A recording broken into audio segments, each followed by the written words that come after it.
Assalamualaikum warahmatullahi wabarakatuh. Perkenalkan saya Remardi, Angkatan 42, Kelompok 2, Golongan 3, peserta Latsar CPNS tahun 2021 yang diselenggarakan oleh BPSDM Sumatera Utara dan LPP Agro Nusantara Wilayah Medan. Pada kesempatan ini, saya akan menampilkan map-mapping etika publik. Etika lebih dipahami sebagai refleksi atas baik buruk, benar salah, yang harus dilakukan atau bagaimana melakukan yang baik atau benar. Etika publik adalah pencerminan tentang norma yang menentukan benar atau salah, baik atau buruk perilaku, tindakan dan keputusan dalam merumuskan kebijakan publik dengan tujuan menjalankan tanggung jawab sebagai pelayan publik. Kode etik adalah serangkaian norma-norma yang memuat hak dan kewajiban yang bersumber pada nilai-nilai etik yang dijadikan sebagai pedoman berpikir, bersikap, dan bertindak dalam aktivitas sehari-hari yang menuntut tanggung jawab suatu profesi. Berikut, kita lihat map mapping dari etika publik. Etika publik mengandung 15 nilai-nilai dasar. Pertama, memegang teguh ideologi Pancasila. Kedua, setia dan mempertahankan Undang-Undang Dasar Negara Republik Indonesia tahun 1945 serta pemerintahan yang sah.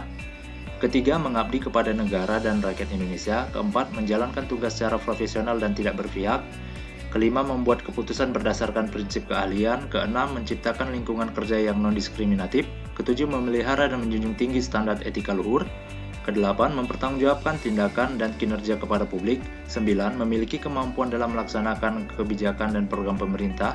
10. Memberikan layanan kepada publik secara jujur, tanggap, cepat, tepat, akurat, berdaya guna, berhasil guna, dan santun. 11. Mengutamakan kepemimpinan berkualitas tinggi. 12. Menghargai komunikasi, konsultasi, dan kerjasama. 13.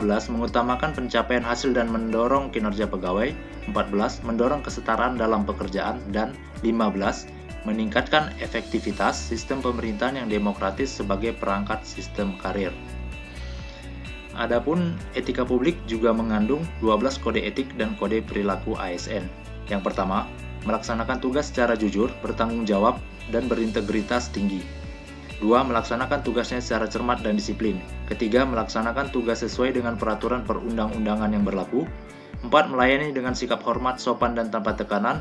5. Melaksanakan tugas sesuai dengan perintah atasan sejauh tidak bertentangan dengan peraturan perundang-undangan dan etika pemerintahan. 6. Menjaga kerahasiaan yang menyangkut kebijakan negara. 7. Menggunakan kekayaan dan barang milik negara secara bertanggung jawab, efektif, dan efisien. 8. Menjaga agar tidak terjadi konflik kepentingan dalam melaksanakan tugasnya. 9. Memberikan informasi secara benar dan tidak menyesatkan kepada pihak lain yang memerlukan informasi terkait kepentingan kedinasan. 10.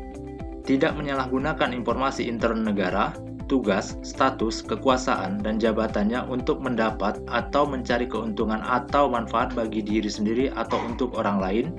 11. Memegang teguh nilai dasar ASN dan selalu menjaga reputasi dan integritas ASN.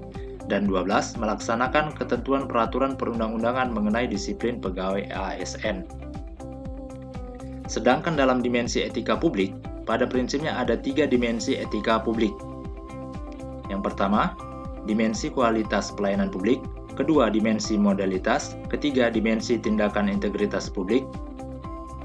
Selanjutnya, definisi dan lingkup etika publik. 1. Pelayanan publik yang berkualitas dan relevan. 2. Sisi dimensi reflektif etika publik berfungsi sebagai bantuan dalam menimbang pilihan sarana kebijakan publik dan alat evaluasi. Ketiga, modalitas etika menjembatani antara norma moral dan tindakan faktual.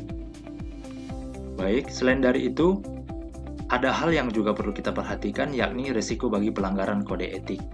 Yang pertama, pemanggilan. Kedua, pemeriksaan. 3. Penjatuhan hukuman bagi memang yang bersalah. Baik, demikianlah yang bisa saya sampaikan. Sekian dan terima kasih. Assalamualaikum warahmatullahi wabarakatuh.